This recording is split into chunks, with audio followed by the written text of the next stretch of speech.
welcome to the last Byte-size briefing of this year, and December's topic is actually on the subject of choosing internet phone solutions for companies. My name is Simon Heath. I'm a director at The Final Step, and I'm also a client advisor. And with me on the presentation today is my colleague Raja. He's actually the MD, and he's also our chief consultant. And you also have our technical manager, Steve, who is on the chat, but won't be presenting. But he's in a good position to answer any questions that you have about implementations. And he's the person who's in charge of actually turning the business goals into a technical translation and a technical solution as far as internet phone systems are concerned. So I think that if we talk a little bit about the challenge of internet phones, because I think senior managers have quite a tough decision. Raja was actually telling me the other day that he was in a review meeting with a client who just implemented a solution, and the client had said to him, actually, I was a little bit nervous about this project. And I think that's understandable because phone systems have an incredible level of visibility. So clients use them, the senior management team use them, the board use them, the fee earners use them, all your staff use them. If you pick the wrong internet phone solution, everybody's going to know about it, and they're probably going to have an opinion. But it's difficult being in that position anyway and making any decision about IT, because often for senior managers with that responsibility, IT is not their area of expertise. Plus, they're also having to juggle a set of other priorities and factors which mean that they don't have much time for it.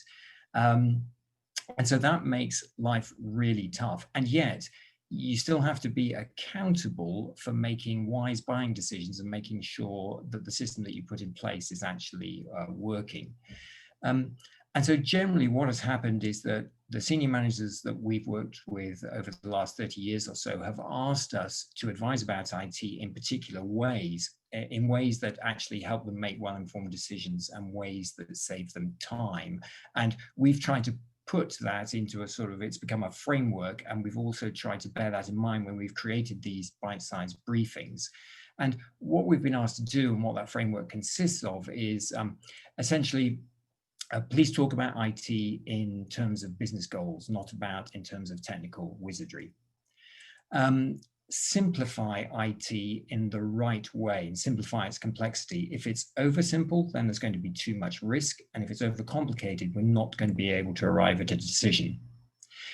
Of all the possible things that we could prioritize about IT and the options that we have on systems like internet phone solutions, let's look at it from a number of different angles so that we're making the best possible decisions. So what's the impact of the choice? What's the cost of the choice? And is this just urgent or is it important? And so we look at it against different matrices.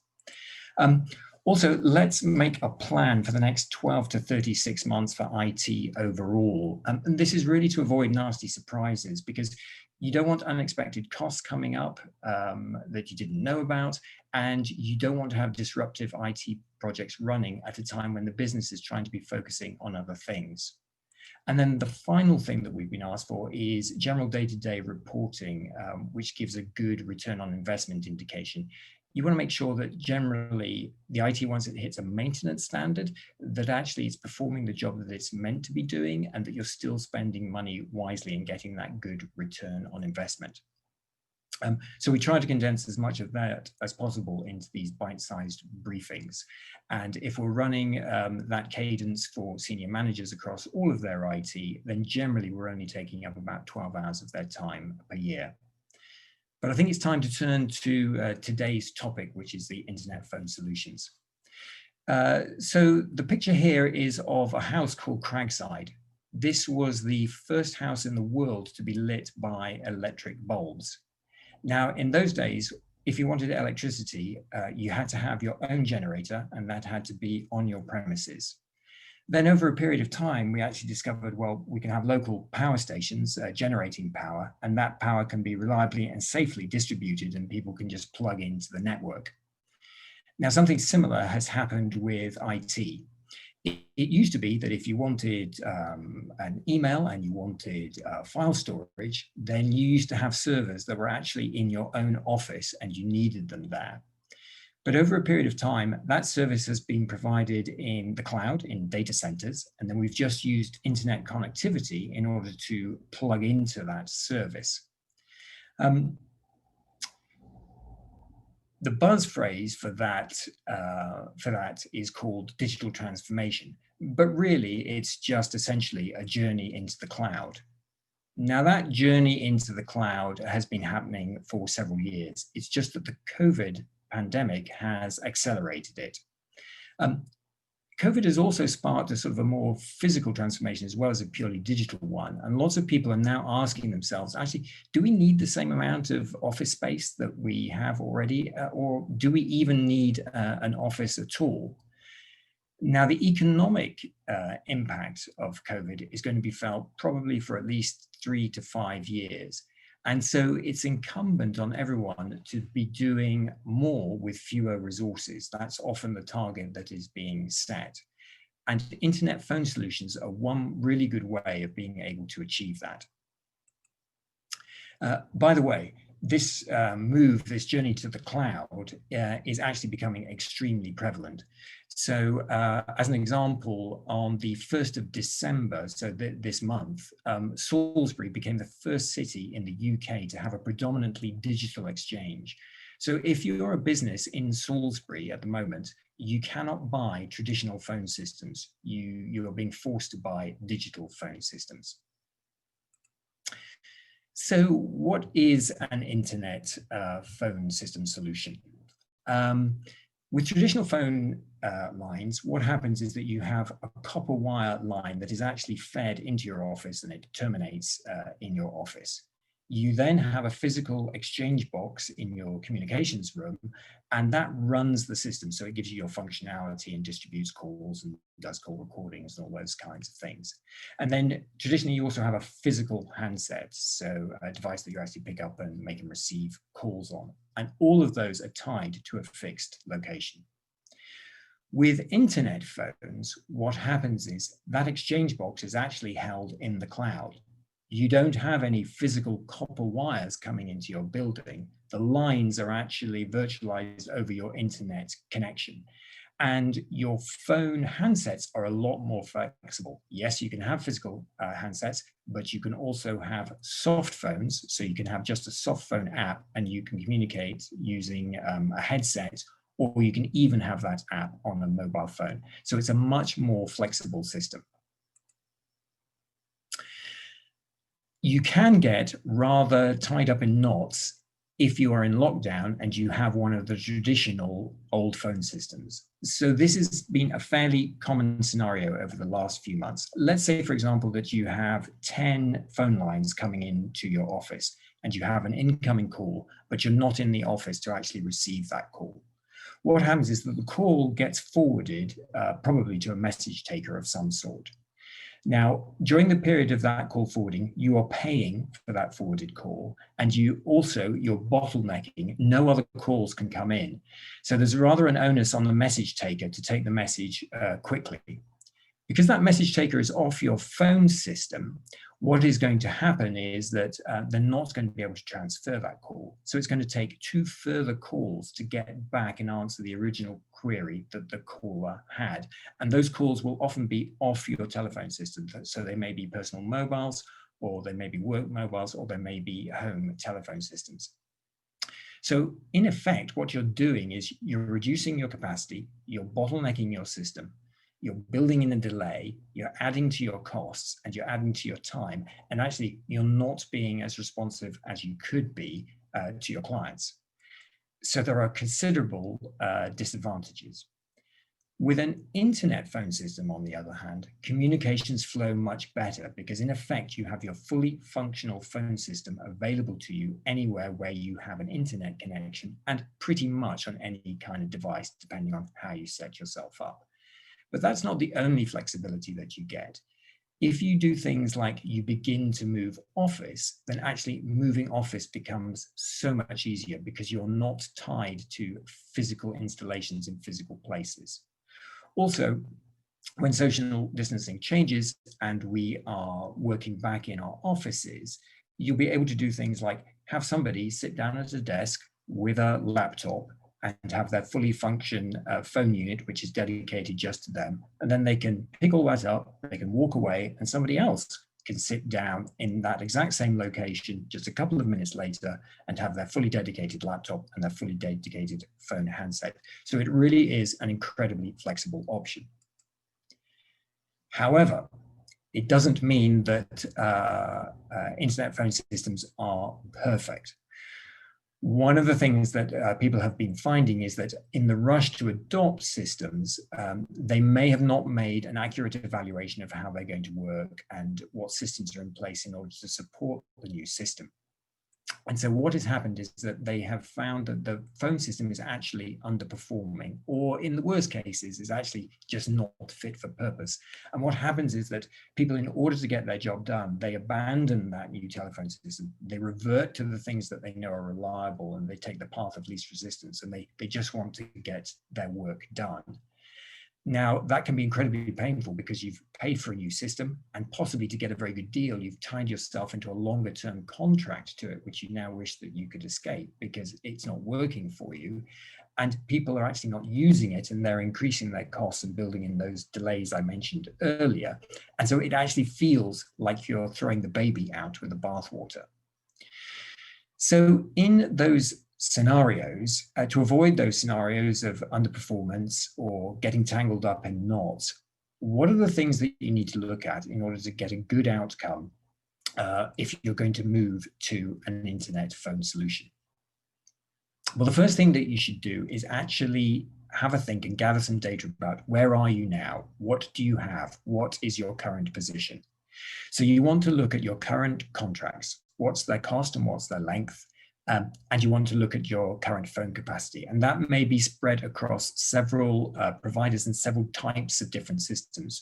So you might have landlines, you might have mobile costs, you might have faxes, answering services, virtual assistants.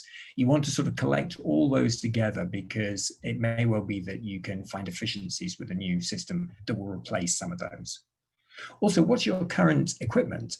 Mobiles, handsets, headsets, and try and divide that up between what is company owned and what is personally owned. The personally owned, or the BYOD, or bring your own device, is important for its security implications and also for the control that you have over call quality. And then another really important piece is internet connections. You'll probably have a very good idea about your office connection, but because people are now working from home, there may be key people that you need to assess actually what is their home internet connection like, and you should gather information about that as well. So all of that quantitative data is very useful, but you're also going to want some qualitative data. So ask people, how is productivity and customer service? What are the bumps that they find in the road, and what are the features that they really want to keep that helps them?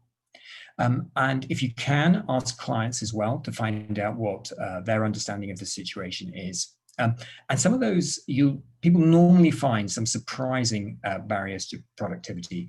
So for example, we were helping some clients move into a serviced office arrangement and downsize, and that serviced office actually provided a phone system, which was universal comms. But when we tried to have a conference call between them, the actual company who were providing that service said that sound was disabled on their PCs, and therefore they couldn't do the video conferencing option themselves. So you're normally going to find one or two things that surprise you and that you'll want to put as on your list of things to have. Once you've gathered that information about where are you, you can start to think about, right, well, where am I going, where I want to be, what's the destination here? And you can consider how you're going to get there. You want to think about what are the workflows that we have and how can the phone system help assist with those? And I would split your requirements into a must-have, so it's absolutely essential, and that'll give you a good basis for comparing systems when you come to consider multiple systems. Generally speaking, there are 4 areas that are crucial on getting a good return on investment. And they are internet connections, training, number porting, and something that I call kind of DIY, which I'll explain a little bit later.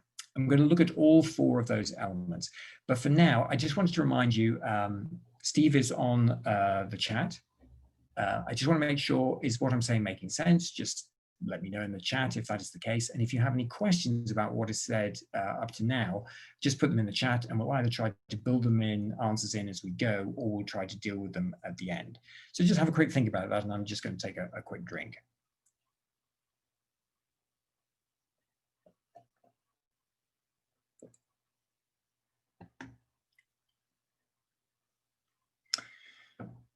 Okay, let's look at the first of those elements that you have to get right in order to get a good return on investment.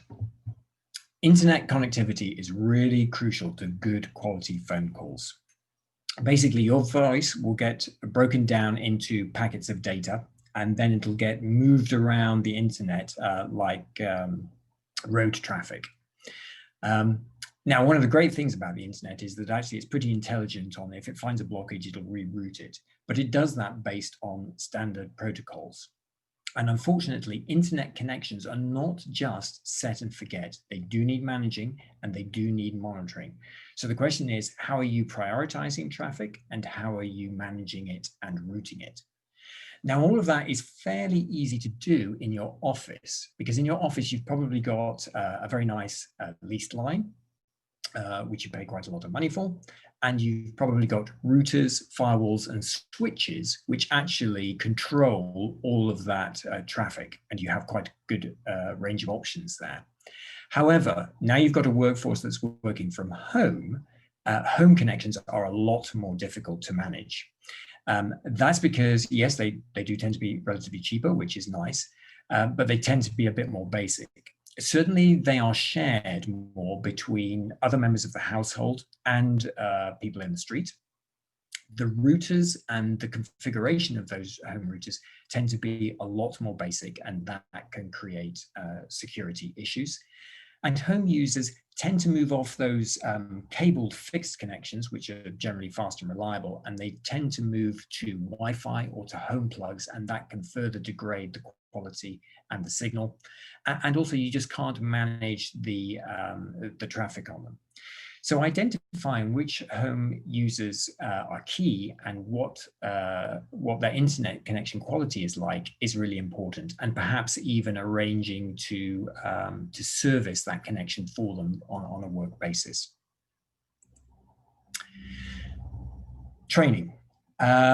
Most top performing teams train and practice on a regular basis. And I think it's really important that you don't think, well, actually, everybody's been using a phone system for a very long time. They'll pick it up and it'll be fine. But actually, you make sure that everybody knows how to use that system and you ease the bumps in the road and everybody knows so that you can keep them productive. It means that they can confidently adopt the features that they need to use in their client communications as well. We also recommend that you train a champion in the system.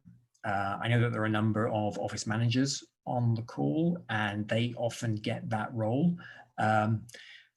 The sort of things that you'll need to do is you'll probably want to document certain fiddly things that you do irregularly. So often the systems will need bank holidays, and when the voicemail kicks in, they'll need that setting changed on an annual basis. So documenting things like that, and also documenting things like how to change voicemails that need to be changed according to differing circumstances. You should probably also manage change requests, because what happens, particularly in the early days of adopting a system, is one person wants one change and that's in conflict with a different change that somebody else wants in the same area. It's also a good idea to approve equipment requests. People can often want to set up their favorite Bluetooth or handset or mobile or whatever it is, but that degrades quality. And the more you deviate from some standardized solution, the more it's going to cost you in terms of quality and support and care. Particularly in the early days of adopting a system as well, you want to have some kind of trending on what kind of problems are people encountering and what support are they asking for, because it may well be that you can target either a technical or a training fix that will help keep up the adoption of the system and the smooth running of it and keep everybody productive. So the third item I mentioned was, yeah, poor Kevin, who got left home alone when the rest of his family went on a lovely holiday. We talked about having your must-have and nice-to-have list and reaching out to people and asking them what that is. But really, take your most loved features with you, because enthusiasm for the system will drop really dramatically if people find that they cannot do the things that they could do before that they really valued. I want to talk about one area in particular, though, about taking settings with you, and that is porting your existing number. So you may have an advertised central number, and you may have DDIs or direct dials for people which are advertised. Those numbers will be on your website. They'll be in your email signatures. They'll be in various professional directories, and your clients will have them plugged into their phone systems, to their mobiles, and their contact databases. And so it seems like an obvious bit of a no-brainer to, yes, we'll always preserve those numbers and take them with us. But again, in the rush to adopt new systems, people have underestimated actually how long and how complex that process is. And many people have either been forced to abandon their original numbers, or to arrange for rather painful call forwarding, which they pay for, or recorded responses, which then puts the onus on other people to change their own systems. So what I would say is expect a surprising amount of pain, time, and energy in order to get that organized, and certainly build in a little leeway for it. Also, when you go to a new system, ask those people, what is your current provision for moving our existing numbers out of your system if and when we should ever want to do so, because it's very well worth establishing that. Okay, so the final element that I wanted to talk about was that the DIY problem. So I don't do DIY because I'm no good at it, but every so often I get lured into thinking, actually, that's pretty simple. I could do that myself, that's fine. And then it normally kind of unravels from there. So it's very tempting to go and look at a whole bunch of different providers and just assess them on a cost and functionality basis, and forget a lot of the elements that we've mentioned before. You really need to join those dots together. Even something like as simple as, actually, we want a policy on when call recording is acceptable, on where those call recordings will be, who can access them. All those sorts of things are really important to getting a good return on investment. And of course, you do have to wrap around that a whole security consideration. The GDPR does say that you should consider security by default and by design. That means that at the very beginning, you should build those considerations in, and that's not necessarily something that an off-the-shelf provider is going to be able to give you. Okay, well, hopefully that's a high-level, fairly quick overview of the basic concepts and considerations of how internet phones can help you and how you can start to think about them. But it's always good to know, well, actually, what experience have my peers had, and what happens in the real world, and what was that like? So Roger is going to take you through a couple of real life scenarios where we've actually helped clients out, and using the same system have taken two pretty different approaches with it. Roger, I'll hand over to you. Yep, thanks, Simon. Simon's addressed this on a theoretical level, and I think there's some good basic principles of what you need to do. What we thought would be useful is if I went through a couple of case studies for clients that we've helped since we've gone into lockdown with COVID, and how they approached the situation differently and how we came up with a different solution. I'm a firm believer that any IT technical voice solutions that you put in always follow the business requirements. So IT follows business, not business follows whatever the IT department can do. So we've deliberately picked two contrasting examples. So let me go through the first case study. I'm not going to use any names, but actually both of these clients are happy to speak to you to get a reference, a testimonial in effect. For the first case study, let's look at the situation where they were at the start of lockdown. This company already had a VoIP system, an internet-based telephony system. However, it wasn't working very well. It had very limited functionality. Either the features weren't there, or, to be candid, they simply didn't know how to use them. And there's a reason for that, and that's because they were trained when the system went in, and obviously if you don't use a feature, you forget about it, and there was no follow-up in terms of, is the system still fit for purpose? The handsets were particularly poor quality. Again, this is a function of age, because they were getting a little bit long in the tooth. I've already mentioned training, but there was that initial session. The provider went through all of the features and functions and then left it alone at that. So what it ended up happening is the receptionist knew how to use the systems, but pretty much everybody knew how to make a phone call, pick up the handset and answer a phone call, and then transfer that call back to reception. Now, this might work fine when you're in the office. It doesn't work so well in a lockdown, everyone distributed kind of system. Although it was VoIP, it relied on software that ran on a local server in the office. Obviously, this had implications for both maintenance costs, reliability, etc. And I've already addressed that the supplier was offering very poor support. You know, even simple things like, hey, this person has got married, they want their name changed on the phone system, was proving difficult. Ultimately, what was happening is the client was not being as productive as they could be, and they certainly didn't have any flexibility. And that lack of flexibility was really highlighted when they went into lockdown. The short version is the system simply wasn't fit for purpose anymore. So when they asked us to look at it, one of my main questions was, okay, we're in COVID, we have lockdown situations, but what's your long-term goal?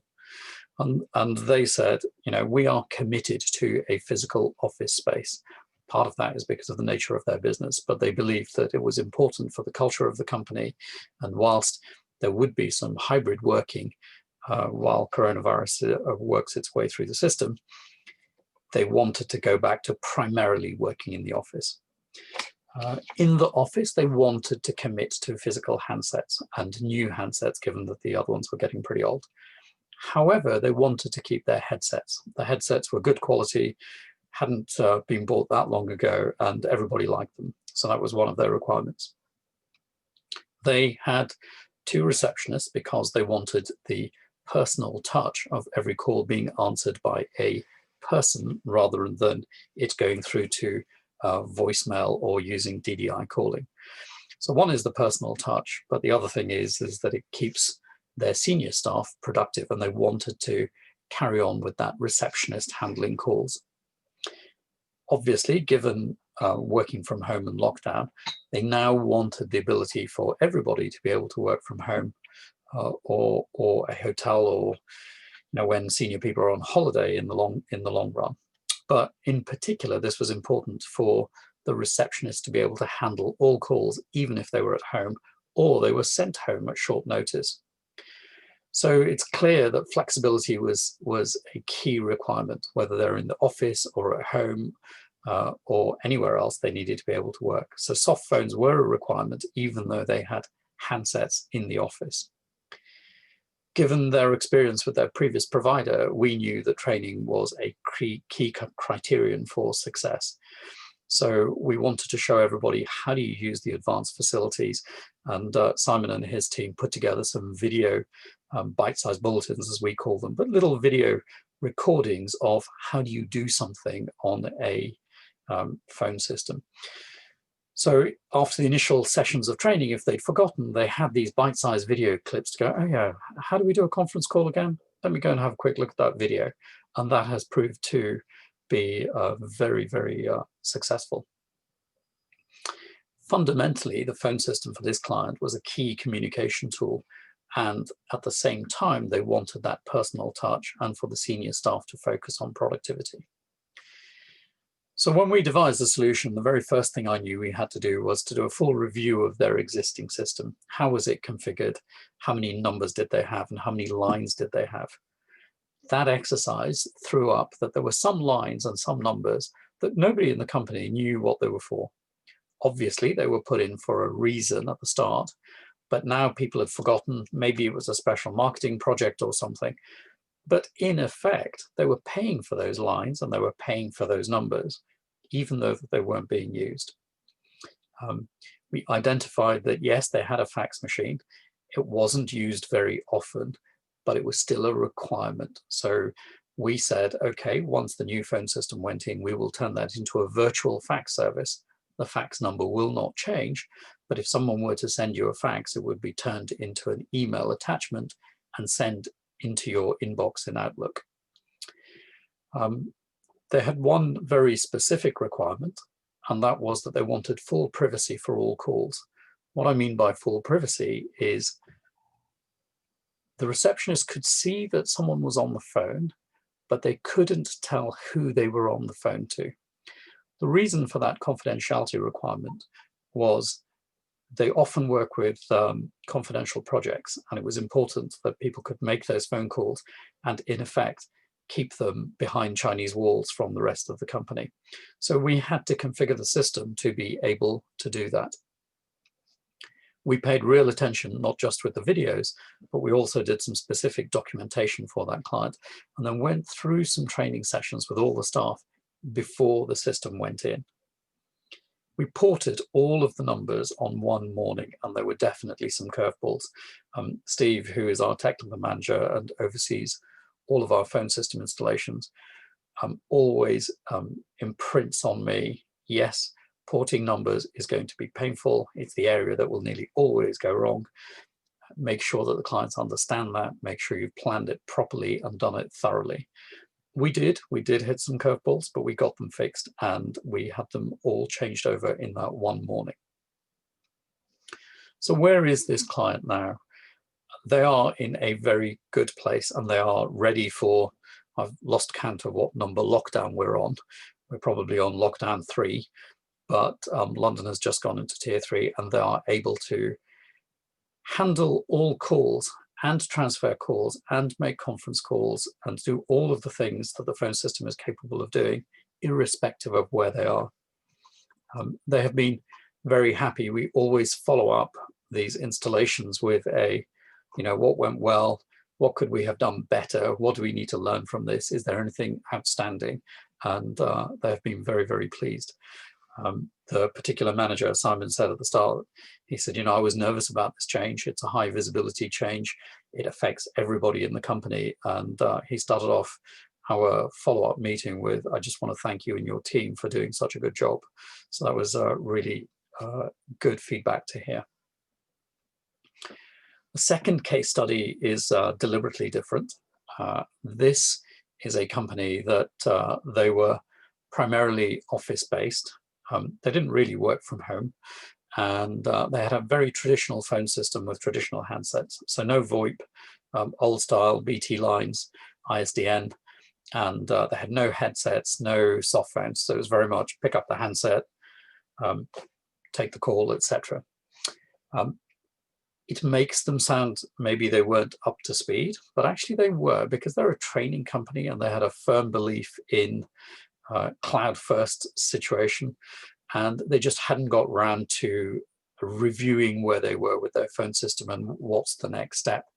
Of course, going into lockdown forced them to do that. So when they first went into lockdown, they relied on literally just diverting calls to people's mobiles. Yes, it works, but it's not that efficient. It's not easy to transfer calls. It's not easy to put people on hold and check something. And so it was a short-term needs-must solution. But it gave them an opportunity, and again, it's the same process. Let's just pause a minute. Let's have a look at where you are. Let's have a look at where you want to get to. The company recognized, you know what, this represents an opportunity to really review how are we working? What do we need to do in light of COVID? What does this mean for the short, medium, and long term for us? And when we addressed that, they wanted a flexible work from anywhere solution.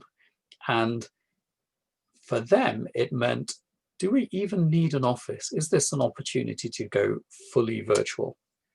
So it was very much a rethink the business, rethink what we need to do with the phones, and time to do a full revamp. Again, for them, responsiveness to clients was critical, really good call routing. And this time they wanted full transparency across the organization. So internally, they could look at the phone system and go, oh, Fred is on an internal call with Joe. Or they're on an external call, oh, that's a key client. So that level of visibility was there. They had no requirement to integrate the phone system with any of their existing line of business applications or any other internal systems. So in effect, it was a standalone system for just the voice communications. They wanted better working conditions for their staff, and they made the decision that actually everybody will get a good quality headset. There will be no physical phone handsets at all. So we will only use soft phones that run on our laptops. And because we take our laptop with us, we're functional when we're at home. If we're coming into the office, we shut down the laptop, come into the office, fire up the laptop, and there's my phone, my soft phone on my laptop. They have embraced this cloud-first technology. So as you can see, there was very little physical hardware apart from the headsets. They do have a couple of spider phones, the conference phones, in their meeting rooms. This time, they didn't have any receptionists, and so they were committed to an auto attendant. An auto attendant is, press 1 for sales, press 2 for accounts, press 3 for directors, etc. And so what they wanted is that they wanted that efficient call routing at source and the ability for callers to self-service. In effect, I will decide which department I want to get sent through to. Given that they're a training organization, training was also very important for them. They didn't want the videos, but what they wanted was, spend some time with the staff and make sure that it is done thoroughly and properly and answer all of the questions that the staff have. So the solution that we went for was a fully VoIP solution, but given that they were thinking of potentially going fully virtual, one of the key requirements was to assess the broadband connections that every employee had at home. Because obviously, if you live on a farm and you've got a very poor internet connection, that's going to have an impact not just on your phone system, but also on your IT. We got professional quality headsets for everybody, soft phones for everybody. We set up call recording and call reporting so that actually if they wanted to use it as a training exercise to monitor some of those calls and say, hey, we could have done better here, that availability was there. The client wanted to run the old system and the new system just to make sure that there was a good handover. In reality, when they saw the detail that we went into planning, they said, actually, we don't need to parallel run. We're good to make the change on a given morning. Because this was an opportunity to do a full audit on what does the long-term picture look like, we actually audited, what do the laptops look like? Are they still fit for purpose? Do they have dual monitors at home? Have they got keyboards? We assessed the internet connections, obviously, and we went through all of that just to make sure, the focus really being on, are the staff productive, and actually do they feel that they are being well looked after in this difficult period, and can they see that this is a good organization to work for? Just last week, they ran a webinar with 150 people on the webinar, run completely virtually outside their office. And actually, if you'd gone back to January, they would have said, no, of course we can't do that. We have to be in the office to do that. So I think there's been a mind shift in how they approach their business with that focus on staff well-being and productivity. Again, they're in a good position to address whatever COVID has to deliver in 2021, given that the vaccinations are now getting underway. Hopefully there will be probably 3 to 6 months of disruption, and then we can all get back to enjoying what we should be enjoying. And I'm hoping that this time next year, looking forward to Christmas, that we're all in a much better place.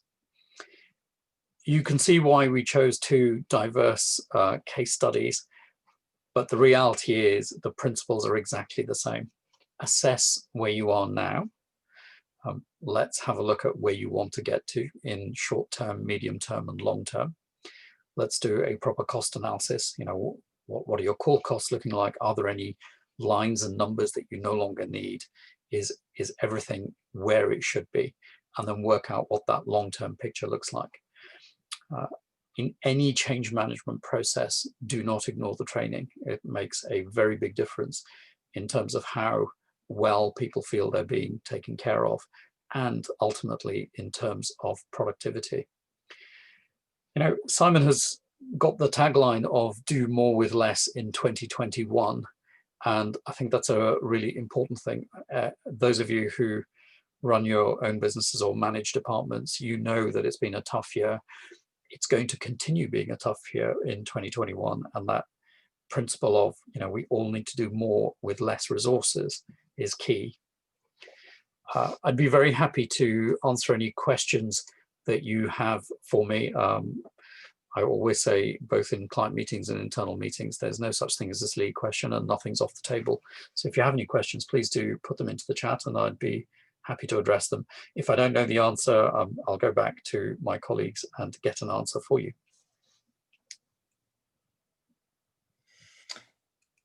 Okay, there is one other way that can be very helpful when you're thinking about internet phone systems and you're trying to find the solution that's going to work for you, and that's actually to see an example that's working.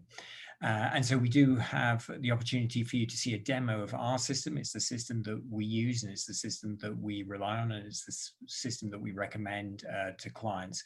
And it can be quite helpful. But let me tell you a little bit about what the system is and who we partner with, so you can make a sort of an evaluation of whether it's useful for you. So the system is actually provided by a company called Zen, and we have quite a long history with them. We've been partners of theirs for several years, and they also provide internet connections as well as looking at the internet phone solutions. They have very similar values to us. They believe in long-term relations, and they don't believe in sacrificing those for short-term sales. They treat their staff really, really well, which is important because it's actually the beginning of really good customer service. That's where it all begins. We have a customer satisfaction survey that we run, well, daily, and they use the Net Promoter Score, if you know that system, and they score very highly. Also, technically, they're very astute. So they invest in what's called core infrastructure. So that means that they build their own sort of networks and systems, and they provide, they're quite advanced, and what that gives them is a great degree of control over maintenance and support and the ability to troubleshoot when problems arise, and it means that they can keep the system robust. They also invest quite heavily into the national infrastructure. So everybody touches, or pretty much everybody touches, BT OpenReach when you provide these solutions. And they work very closely with them, and they put their own kit in with their solutions as well, again, for exactly the same reasons of quality. And in fact, I'm pretty sure that if you go to OpenReach's website on Salisbury, Zen are actually mentioned on that web page as being part of the infrastructure changes, because a lot was done in a relatively short period of time to bring that infrastructure up to scratch. Steve and I, Steve who's on the chat, we heard a keynote of Colin Selly, who's the CEO of OpenReach, and he actually mentioned Zen in that as being of the gold standard, and that they learn a lot from each other in terms of partnership. So we think that Zen are a really good company. So as far as the demonstration is concerned, why is it useful if you're in the position of having to make this important decision about internet phone systems? Well, firstly, it'll be with our technical manager, Steve, and he's good at translating those business goals into technical solutions. At the top, it's about understanding the flexibility of the system, so making some very, and it'll help you map out your plan for what your implementation and what your choices might be, because you'll get a sense of, well, what kind of phones and handsets do we want, and what is the basic package that comes with an internet phone system. You can then look at what sort of additional features might be crucial for productivity, and even though they may come at extra cost, you'd look at that and you consider, okay, yeah, those are the sort of things that might be worthy of an investment. We'll also look at what are some of the sort of training implementations that we've done, what kind of documentation should you have for special requests, how do we handle workflows for customer or client journeys. And there's a whole bunch of sort of paperwork that's really important to the smooth implementation of the system and the smooth running of it, that make sure that it gets well adopted and well used, and your customers have a good experience on it. So I'm going to run a poll, and if you think that you would like to have a demonstration, we can arrange that. And let me just see if I can bring the poll up, and then we will move on to your individual questions. Hopefully you can now see the poll is up and running. Yeah, and we'll move on to your individual questions. Thank you very much. Some people sent them in advance. I will check some people have sent them in. By the way, there is an option if you have questions and you're going to put them in now, there is an option to share them with everybody, which is quite useful for people to see, but it's fine if you want to just send it to the panelists, that's okay too. And I will let that poll run. I'll just give it a few more seconds whilst people make a decision. I'll just take another drink.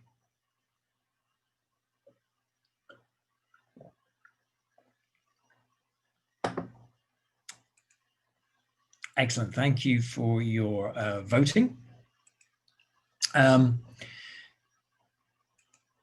Let's move on to the questions, and I'll stop the share screen so that we can move over, and that'll give me a chance to have a look at the chat, which I'll just catch up with in a second.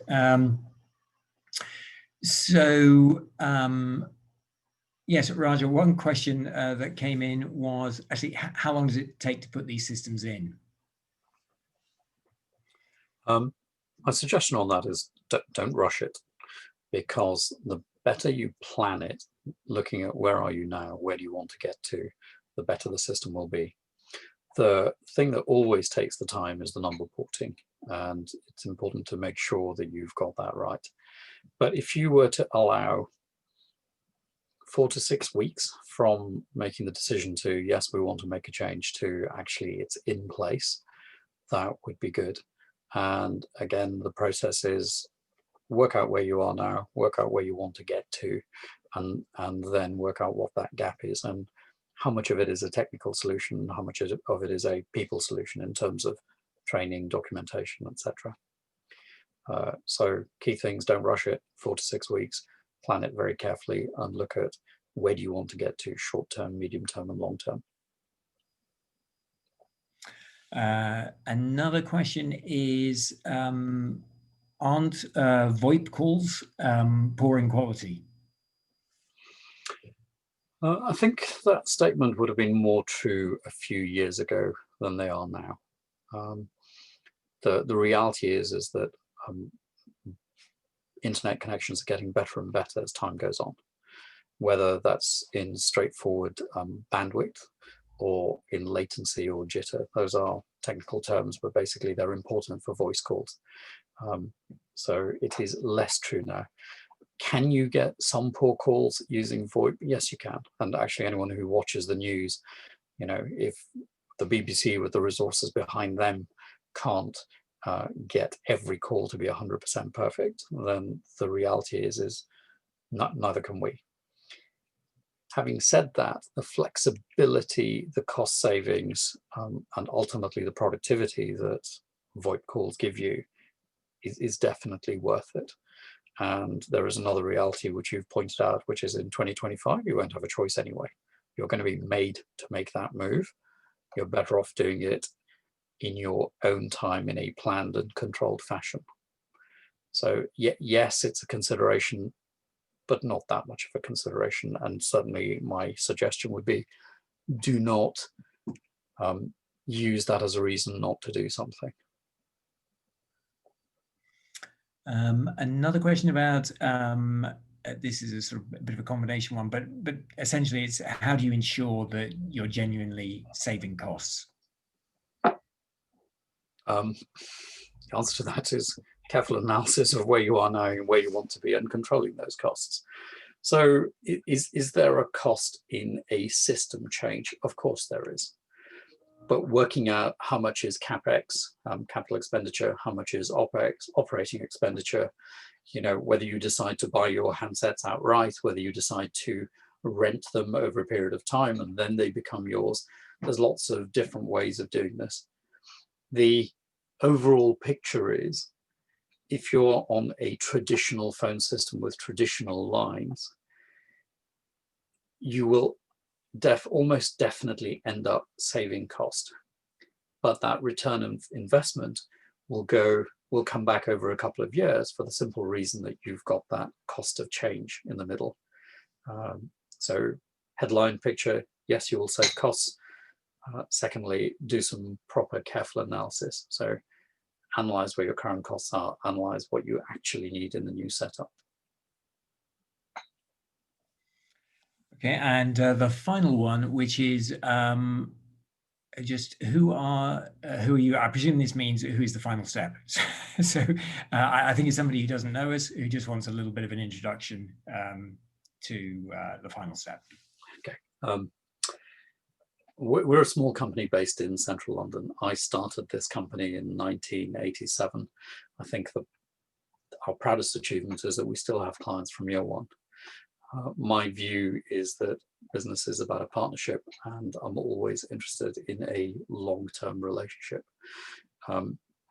Simon and I actually went to school together, and he's been with the company for a very long time. Steve, my senior management team, we've all been together for 15 years.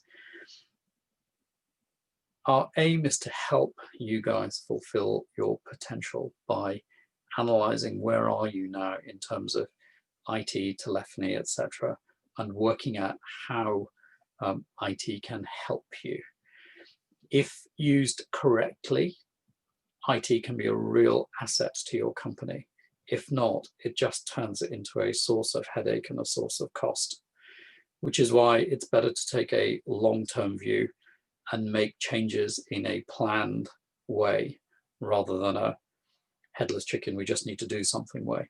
There's one other aspect that I think is going to become really, really important in the coming years is security, and cybersecurity in particular. Not a day goes by when you don't hear on the news some article about cybersecurity. That problem is going to continue to get worse over the coming years. And my view is everybody will get breached in one way or another in the next 5 years. So minimizing those risks, having a plan on what to do if you were to have a breach, making sure that you are both legally compliant as well as organized and planned so that the impact on your business is as little as it can be. So the final step is a small IT company. We are here to help you get the best out of your IT and your systems. And VoIP and phone systems is something that we've been helping our clients with a lot recently, given coronavirus and how important communications are. And that's why we've put this webinar together. If any of you have any more questions on who are the final step, then please do give me a call. I'd be very happy to discuss it. Right, well, we're coming up to the end of our allocated time. Thank you very much for your time and attention. We really appreciate it. We have been collecting some thoughts on future IT challenges and what people want to hear about for next year. So if you have a topic that you're interested in us doing a bite-size briefing on, then please do send that to me. I will be sending out the follow-up resources later on this week. But I'd really like to say thank you very much for your time today and wish you all a very happy Christmas and an extremely prosperous new year. Thank you very much. I will end the webinar now. Bye-bye. Thank you.